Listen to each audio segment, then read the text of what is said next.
अस्सलामुअलैकुम दोस्तों, कैसे हैं आप सब। मैं आप सबको यूट्यूब चैनल इंग्लिश लिटरेचर पे वेलकम कहती हूँ।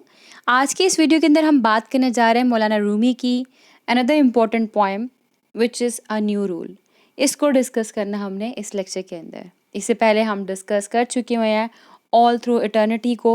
फिर हमने बात की थी अ स्टोन आई डाइड की, एंड देन हमने बात की any soul that drank the nectar. उसका लिंक आपको डिस्क्रिप्शन में मिल जाएगा, ठीक है। उस प्लेलिस्ट के ऊपर क्लिक करके आप सब लेक्चर्स को अप्रोच कर सकते हैं। तो अब हमने इसके अंदर बात करनी है अ न्यू रूल की। ये इस पोएम में क्या बताया गया है उसको जानने से पहले मैं आपको जो बात बताने लगी वो जानना ज़रूरी है, और वो क्या है? लव, मोहब्बत। मोहब्बत क्या है? मौलाना रूमी की जो मोस्टली पोइट्री है वो इस टॉपिक के ऊपर है। इन्होंने अपनी पोइट्री के अंदर खुदा की मोहब्बत की बात की, और जो इनको खुदा तक ले गया उनकी मोहब्बत की बात की। बेसिकली हिस्ट्री की बुक में दो रिवायत मिलती हैं। इनमें से एक ये है कि एक दफ़ा मौलाना रूम ना एक पानी का समंदर था या हौज था, उसके किनारे बैठे हुए थे। तो वहाँ से एक शख्स का गुज़र हुआ और उन्होंने पूछा कि तुम्हारे पास ये क्या है। बेसिकली मौलाना रूम के पास उस वक्त कुछ किताबें थी, वो वहाँ पे बैठे उनका मुताला कर रहे थे, उनको स्टडी कर रहे थे। तो पूछा तुम्हारे पास ये क्या है, तो इन्होंने आगे से जहाँ कहा ये इल्म है, तुम नहीं समझ सकते। ये मौलाना रूम ने कहा। फिर आगे से उस शख्स ने वो किताबें उठा के उस पानी में फेंक दी। मौलाना रूम को बहुत गुस्सा आ गया कि तुमने ये क्या किया, मेरा सारा इल्म, सारी किताबें तुमने ज़ाया कर दी, ये तो ख़राब हो जाएंगी। फिर वो जो शख्स था उन्होंने यह किया, वो दोबारा उस पानी के अंदर गए और उनकी सब किताबें निकाल कर वापस ले आए, और वो किताबें बिल्कुल खुश्क थी, उनका एक भी हर्फ, एक भी लफ्ज़ ख़राब नहीं हुआ था, और वो किताबें अपनी असली हालत में थी। तो ये बड़ा हैरान हुए मौलाना रूम। उन्होंने कहा ये तुमने क्या किया, ये क्या है, ये कैसे है? तो आगे से उन शख्स ने जवाब दिया ये इल्म है जिसे आप समझ नहीं सकते। और वो शख्स, वो अजीम हस्ती शाह शम्स तबरेज़ थे।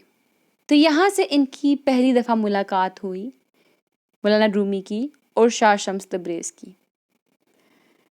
फिर मौलाना रूमी को शाह शम्स तबरेज़ बहुत पसंद आए और इन्होंने उनसे सीखना शुरू किया। कई साल ये कोनिया के अंदर इकट्ठे रहे, काफ़ी वक्त इन्होंने इकट्ठे स्पेंड किया।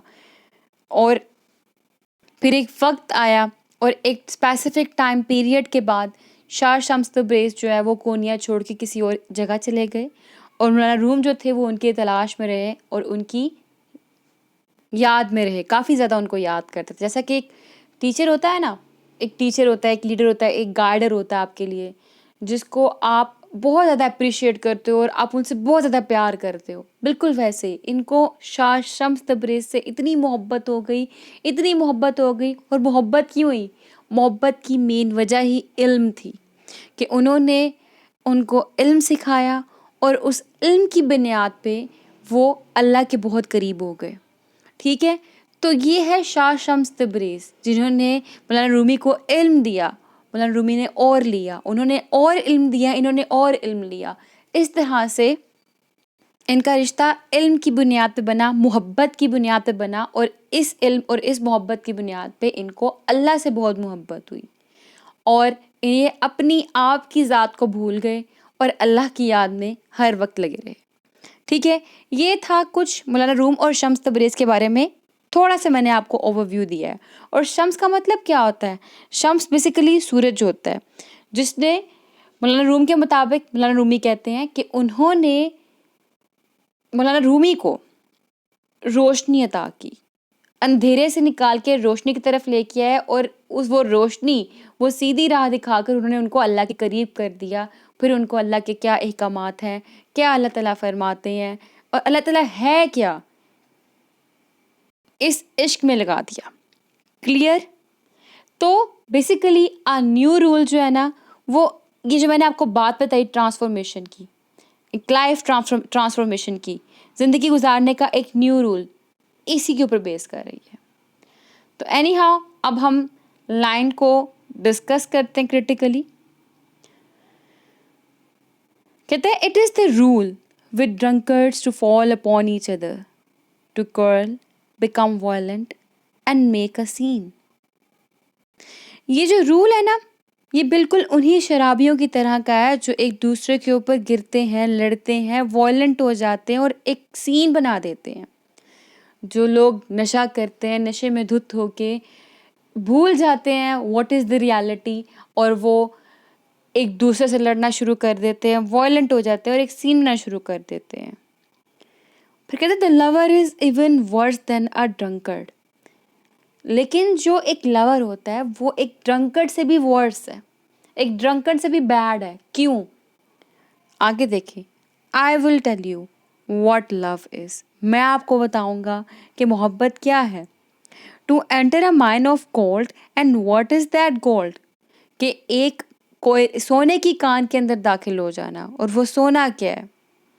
अब बताते हैं the lover is a king above all Kings. कि जो लवर है ना, वो लवर क्या है? किंग है अबव अबव ऑल किंग्स। अब यहाँ पे जब उन्होंने first line the lover is even worse than a drunkard, यहाँ पे उन्होंने जब बात की, उन्होंने अपनी बात की है कि मैं भी एक लवर हूँ, मैं मोहब्बत करता हूँ, और कंडीशन क्या हो चुकी हुई है? वर्स देन अ ड्रंकर्ड। एक ड्रंकर्ड से भी बुरी कंडीशन हो चुकी हुई है। फिर कहते हैं I will tell you what love is, कि मोहब्बत क्या है। To enter a mine of gold and what is that gold. मोहब्बत है कि माइन ऑफ गोल्ड के अंदर एंटर होना। अब जो सोने की कान होती है वो अंधेरा होता है, उस कान के अंदर डार्कनेस होती है। तो लव भी वही है कि डार्कनेस से, डिफ़िकल्टीज से, हार्डशिप से गुजरते हुए एट द एंड आपको गोल्ड मिलता है। आसानी से गोल्ड नहीं मिल जाता, इस तरह आसानी से लवर नहीं मिल जाता, आसानी से राइट पाथ नहीं मिल जाता। आपको डिफरेंट हार्डशिप्स, मुश्किलात, डिफरेंट काइंड ऑफ स्ट्रगल कर करके, एक डार्कनेस से गुजर के आपको फिर लाइटनेस की तरफ जाना पड़ता है। एक डिफ़िकल्ट टाइम से गुजर के, एक आसान नहीं, मुश्किल हालात से गुजर के आपको फिर ये रास्ता मिलता है जहाँ पे गोल्ड अवेलेबल होता है। मुश्किल हालात से गुजर के आपको गोल्ड मिलता है। अगर आपने यूनुस एमरे देखा होगा ना, तो आपको ये पॉइंट ज़्यादा अच्छे से क्लियर हो रही होगी, क्योंकि यूनुस एमरे में भी हमने देखा कि यूनुस एमरे हैं जो कि एक काजी साहब होते हैं। फिर काजी साहब से कैसे उन्होंने अपनी मैं ख़त्म की कि मैं नहीं जानता, अगेन एंड अगेन बोलते रहे। कब बोला उन्होंने सब कुछ? जब उनकी मुलाकात हुई शेख ताबदुक एमरे से। जैसे शेख ताबदुक एमरे थे ना, वैसे यहाँ पे शाह शम्स तबरेज़ का करैक्टर देख लें आप। जैसे यूनुस एमरे थे, वैसे यहाँ पे मौलाना रूम को देख लें आप। ठीक है। अब शेख ताबदुक एमरे ने गाइड किया उनको, यूनुस एमरे को, बिल्कुल वैसे यहाँ पे मौलाना रूम ने जो है गाइडेंस ली शाह शम्स तबरेज़ से। और यूनुस एमरे का भी रास्ता आसान नहीं था, बड़ी मुश्किल उन्होंने की। अपना काजी साहब का ओहदा छोड़ दिया उन्होंने, फिर एक दरवेश बन गए। एक सादा से आदमी, फटा हुआ जो उन्होंने चोला से पहना हुआ होता था, अपना क्लॉक हाथ में उनके आरी होती थी, और वो लकड़ियाँ काट काट के लाया करते थे। ऐसे ही वो काम किया करते थे, लोगों को अल्लाह के लिए पानी पिलाया करते थे, ये सारे काम। मतलब बहुत मुश्किलात से गुजरने के बाद फिर वो अल्लाह के करीब हुए। फिर उन्होंने सूफीज़म बेस्ड पोइट्री शुरू की थी यूनुस एमरे ने। अब बिल्कुल यहाँ पे भी ऐसे ही बताया जा रहा है कि जो मोहब्बत का रास्ता है ना, वो आसान नहीं है। जो अल्लाह का रास्ता है ना, उस रास्ते को जाने के लिए, अल्लाह के करीब जाने के लिए, जिस तरह हज़रत अली ने कहा कि जिसने अपना नफ्स मार दिया वो वली बन गया। वली बनने के लिए आपको ये करना पड़ता है, you have to do struggle hard. आपको सख्त मेहनत करना पड़ती है। तो वही कहता है कि to enter a mine of gold, एक सोने की कान में दाखिल होना, लेकिन अभी सोना नहीं मिला, वो कोशिश कर करके आपको सोना मिलेगा। And what is that gold? फिर है the lover is a king above all Kings, unafraid of death, not at all interested in a golden crown. कहते हैं जो लवर है, आप अपनी बात कर रहे हैं, और एक हकीकी लवर की बात करें। एक हकीकी लवर कौन की, क्या मैं कह रही हूँ यहाँ पे वर्ड? हकीकी लवर मीन्स वो इंसान जो अल्लाह को पा लेता है, उसकी बात कर रहे हैं। कहते जो इंसान अल्लाह को पा लेता है ना, वो किंग अबव ऑल किंग्स है, वो बादशाहों का भी बादशाह है। क्यों? उसको मौत का खौफ नहीं होता, वो गोल्डन क्राउन के अंदर इंटरेस्टेड नहीं होता, मतलब उसको वर्ल्ड की कोई भी प्लेयर नहीं चाहिए, बस उसको उसका लवर मिल गया एंड दैट्स ऑल। और वो लवर कौन है? यहाँ पे दो लवर आएंगे, एक वो person who is in the search of lover, ठीक है, वो पर्सन, और एक वो पर्सन जो कि लवर है। यहाँ पे शाह शम्स तबरेज़ भी रख सकते हैं हम, और दूसरा हम यहाँ पे अल्लाह ताला की ज़ात को ला सकते हैं कि अल्लाह पाक जो है उनकी तलाश में है हमारे मौलाना रूम। और अल्लाह पाक की तलाश में जब वो निकले हैं तो उन्होंने क्या कहा कि जो इंसान अल्लाह को पा लेता है उसको दुनिया की कोई चीज़ नहीं चाहिए होती, उसको मौत का खौफ नहीं होता, वो गोल्डन क्राउड यानी कि वर्ल्डली प्लेयर के अंदर भी इंटरेस्ट नहीं रखता। फिर आगे बताता है, द दरवेश has a pearl concealed under his past clock. Past clock फटा हुआ क्लॉक, जो उसने फटा हुआ लिबास पहना है उसकी बात कर रहा है। कहता है उसके अंदर उसने एक कंसील करके एक पर्ल रखा हुआ है, एक छुपा के पर्ल रखा हुआ है। और वो पर्ल क्या है? पर्ल बेसिकली मोहब्बत, अल्लाह की मोहब्बत, अल्लाह से उसने कनेक्शन कायम किया हुआ है।